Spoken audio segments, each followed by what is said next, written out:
at the end of the day, retirement, especially from the investment side, has always been, this idea that if you had $1 million and you took a 4% safe withdrawal, you can continue to receive that income. And after years and years and years of taking that income, you would still have $1 million at the end of the day. But the reality is that's not the case for annuities whatsoever. In today's investment approach and way things are changing, that's not even true when it goes to a 50-50 balance between stocks and bonds.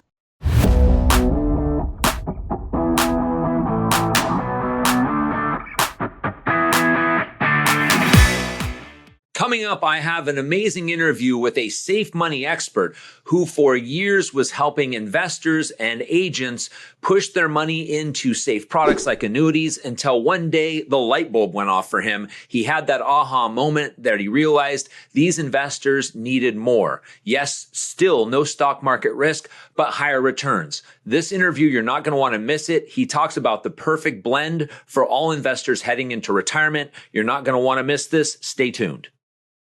Okay, everybody, I want to explain who we have on the show today and why he's important so you can learn about being truly diversified, making money outside the market. In our previous episodes, we had mentioned, you need to look for places to make money outside the market. The usual two areas that people have their money invested in, especially for retirement, is usually they have a 401k or a lot of money placed inside the stock market following advisors' leads.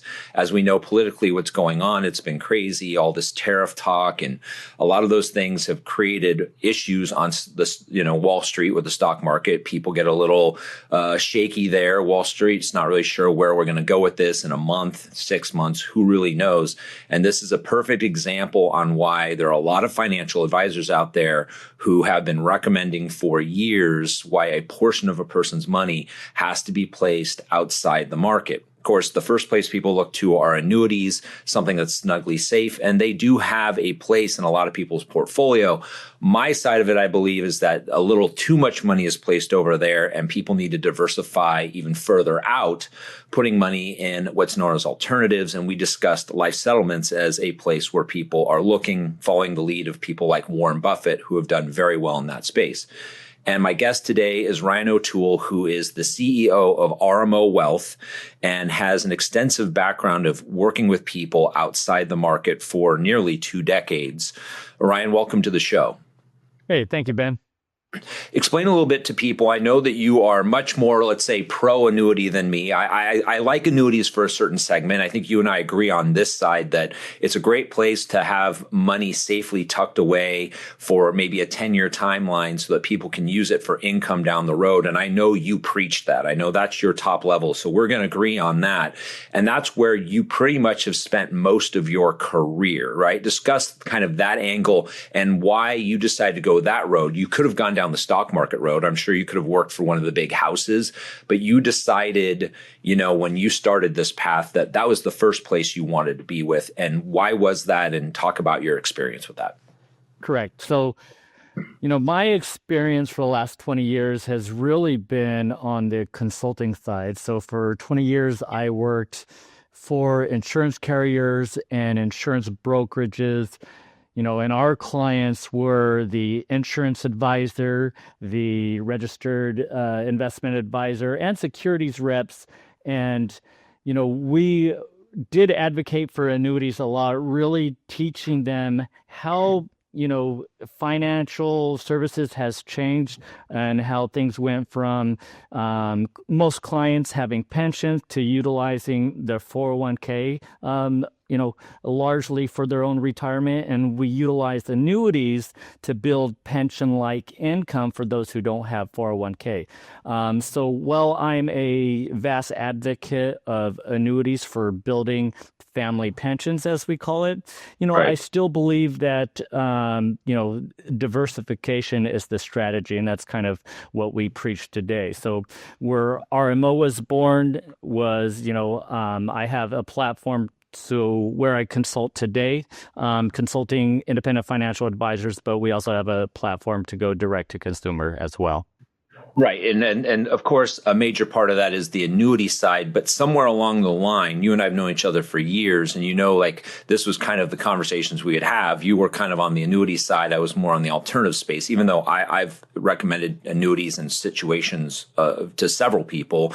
And you're somebody that I definitely tell them to go talk to because of your knowledge in that background. But where was it that you finally kind of realized that there is a space for alternatives, mainly life settlements, to add into that plan rather than just saying, hey, you've got $1 million in the market, it's too much, let's take this chunk and go to the annuity so you have some money later on in life, which is a great plan. I think it's a smart plan for a lot of people who aren't going to be this person on their computer every day working on the stock side, right? I mean, most of us just want to enjoy life. Right. We want something, and that's what the annuity guarantees. But there was a point for you where you decided that the alternative needed a look, and talk about that process and why you've decided that that needs to be part of your firm. Right, absolutely. So, typically, I think the way I used to look at it before was we tried to create a guaranteed baseline of income, right? So we can always provide our clients guaranteed income. They can never outlast this guaranteed baseline of income. And then there would be, the second part of that where, we would work with, an investment advisor to utilize for, either, their needs that they had outside of guaranteed retirement income. And so before it was just kind of a balance between that securities approach and insurance approach.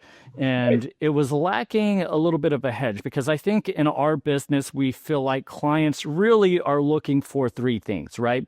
They want a guaranteed source of income. Right. They want protection against the market.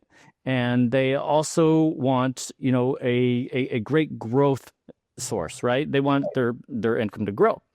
And I realized that, there's no product out there that really does all the three things extremely well. There's not a unicorn product. So typically you have to marry two products together, right? So we were marrying guaranteed retirement income utilizing annuities. And then the other half of that was some kind of an investment approach. But when you look at that approach, you had, protection against the market and income. And then you had, a stable growth bucket, but not protection against, market risk.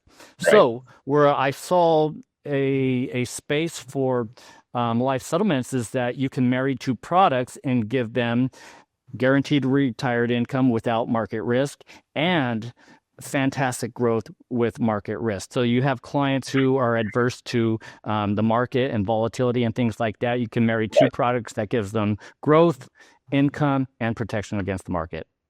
Right. And that's the key here is that it's not that it's a guaranteed product like an annuity or a CD. No one can compete with that guarantee, right? I mean, that's why annuities are always a decent conversation on your side. What really sells that product, the annuity, is that they know they have the backing, number one, of the insurance carriers, which are A-rated large companies. I mean, these companies are almost too big to fail, so to speak. And number two is that, there are also statewide guidelines to help protect people in that sense. So that's great. But what I always tell people is that if you have safety and guarantees, where you're going to face the issue of this is, number one, liquidity for a long time, because these companies, they don't understand when people see these surrender periods. Why is the surrender period 10 years? Because that insurance carrier needs to know they have that time for them to make their money, right? And they're going to utilize your money to make money. That is the secret there. It's nothing wrong with it. That's why they do it. And they're very smart at what they do. So they make their money off of your money and then give you a guarantee down the road. The other part that you're not going to see, obviously, is some kind of stellar return that's going to outpace inflation most likely, but you're not going to make gangbusters. And this is the problem. I think you would agree with Ryan on that side is there's a lot of people not like you and the guys that you work with, because I know a lot of them, but there is that space of agent who's a little less than honest, shall we say, who tries to overhype the product, right? And that's where annuities kind of get that bad name, right? Is that there's a lot of guys out there who don't know what they're doing, who just go out there and try to overhype it, and it gives annuities a bad name in that sense. Do you agree? Yeah, absolutely. There's always bad apples who, Agreed. sell it incorrectly, right? Most annuities Right. today have two buckets. They have an income bucket, and they have, the true accumulation value, which Yeah. is your cash value. And some Yeah. people, today there's products out there with a 40% bonus, 50% bonus, and people out there sell that as a cash bonus. No, Yeah. it's an Yeah. income bonus, right? Right. So, and if you are really honest about annuities, again, they're the best product out there for providing guaranteed Right. lifetime income. They Right. protect you against downside market risk, but they're not a great accumulation product, Right. if we're being honest. And if you look at most illustrations on the non-guaranteed page, the hypothetical where we go back and look at historical returns, typically what you see is that the income provides you guaranteed income even to age 100 or beyond, but Right. typically 12 to 14, 12 to 15 years of taking income, your cash value or account value finally falls to zero, which Right. means that at that point, if there's a death, then there is no death benefit left over. Right. If you continue to live, even though your cash value is zero, you continue to receive a paycheck. That's what we love about the product. But at the end of the day, retirement, especially from the investment side, has always been, this idea that if you had $1 million and you took a 4% safe withdrawal, you Right. can continue to receive that income. And after years and years and years of taking that income, you would still have $1 million at the end of the day. But the reality is that's not the case for annuities whatsoever. In today's investment approach and way things are changing, that's not even true when it goes to a 50-50 balance between stocks and bonds. Right. Okay, we cover a lot of content on here, and I'm always asked this important question: where do I start? What is a good first step? Well, if you're looking for a way to diversify your retirement away from market volatility and still get competitive returns, I want you to watch this free on-demand training. In under 30 minutes, I will walk you through the exact strategy that smart and wealthy investors like Warren Buffett have used for decades, and they do it by investing in what's called life settlements. We'll break down how this works, real case studies, and how you can add this market-independent asset class to your portfolio without having to lock it up for 10 to 15 years in some low-performing annuity. You will learn how to build stable, predictable growth and, yes, get true diversification, especially in today's uncertain environment. All you have to do is go to lifeassetllc.com/webinar. Again, that is lifeassetllc.com/webinar, or you can click on the link below here and watch it now. It is completely free, and I think you'll find it will be a game changer on how you think about investing for your retirement. Okay, now let's get back to the show. So that's why you entered the space of life settlements. You realize that people need something out there with a little bit more oomph than what they would get with, say, an annuity. That is the theory anyway, that you need something. So you got to get something out there that has decent returns, no stock market risk. And that's where the life settlement came in for you, right? So why don't you talk about that a little bit, about how today, in today's situation with you or the agents that you work with, where the idea 5 years, 10 years ago for a lot of you was just doing that income play and getting people income, to where now, how do you guys try to deal with that? Because an annuity, for people to understand, to make that work, has got to be about a $200,000 to $300,000 move.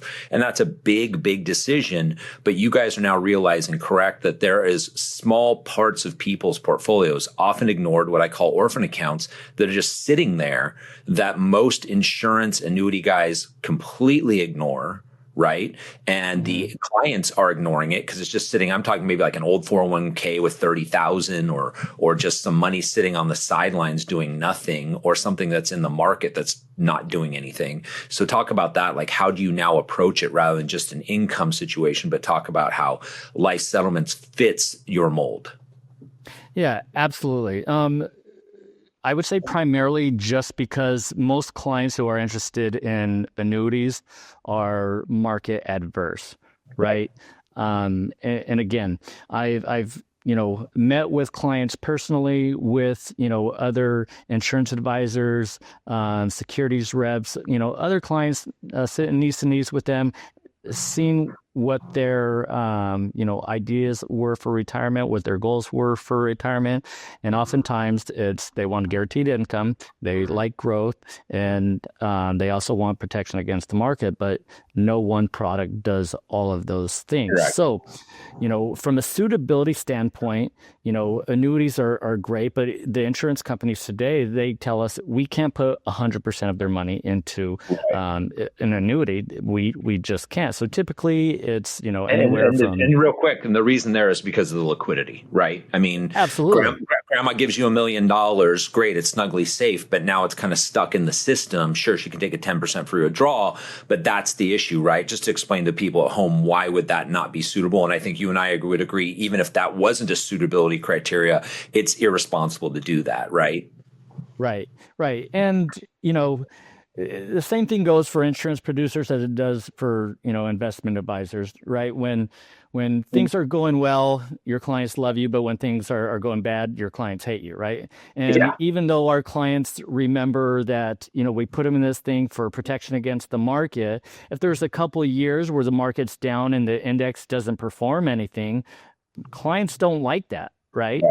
And even though their money isn't directly tied into any index or stock or anything like that, zeros are heroes, a phrase that we often use, but we come back on an annual review and we say we didn't earn anything this year.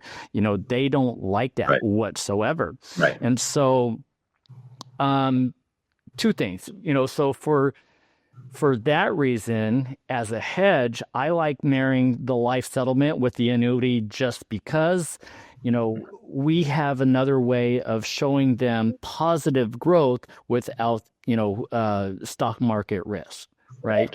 And typically there's a timeline before they actually need to access income. Typically it's 5 to 10 years.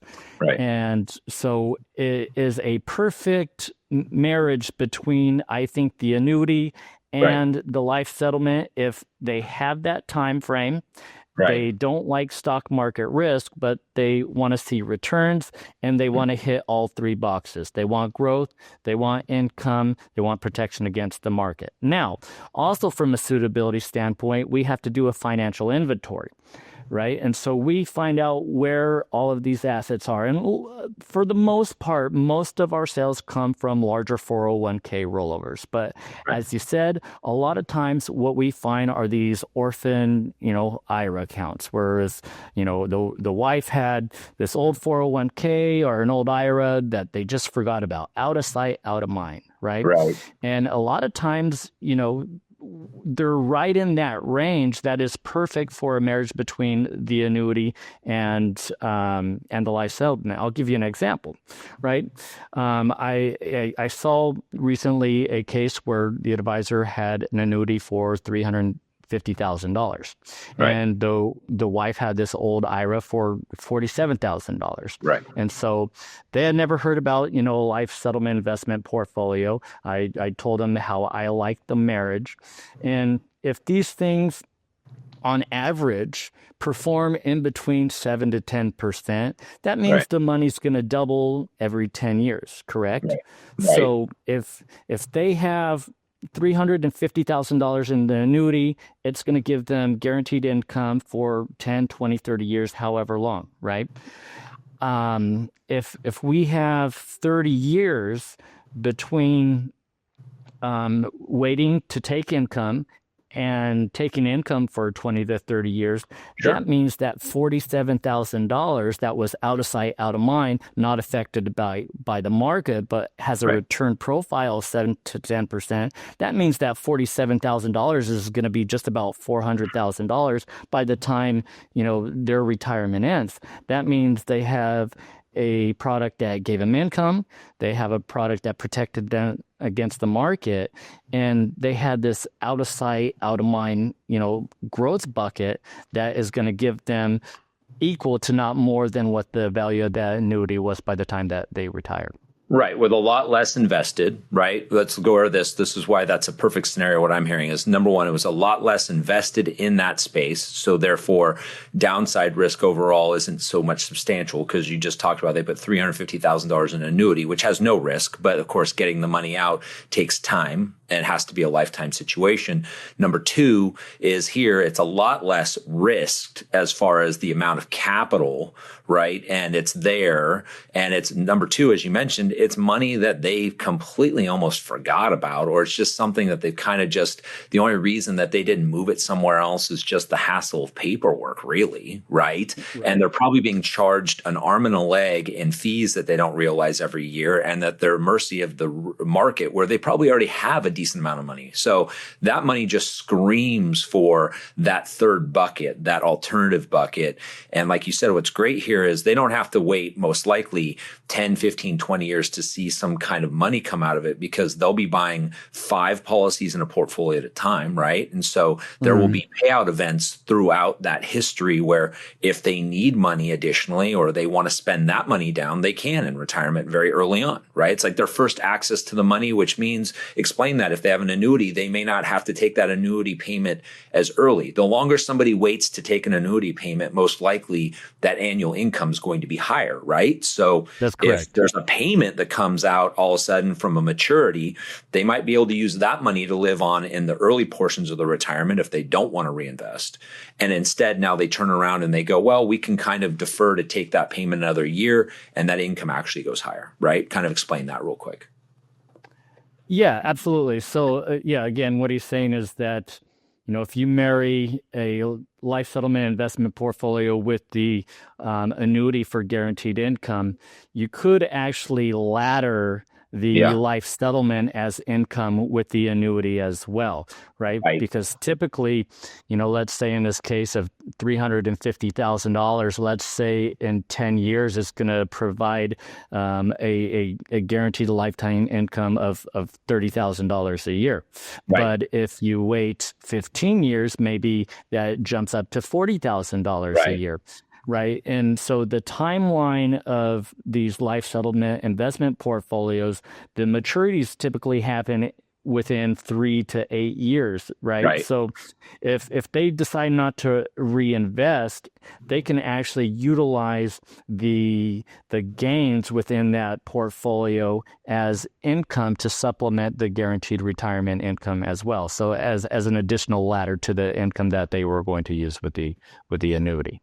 Okay, great. That is great information. It's a great insight from you, somebody who runs a firm who for 20 years has been dealing with agents and clients, mainly dealing with annuities, which is a safe place, great place for income, but it's a great perspective, Ryan, for people to hear somebody who was on just one side of the fence, risk money versus safe money.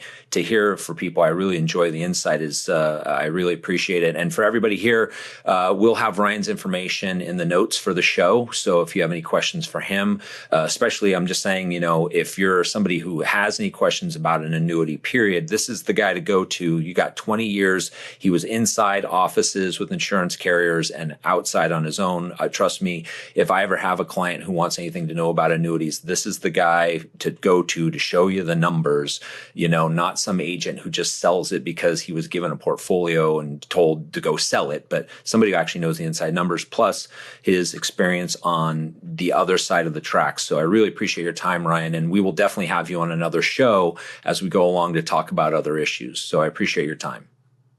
Thank you, Ben. Love to have you again. All right. Talk to you soon. Thanks, Ryan. Okay, bye.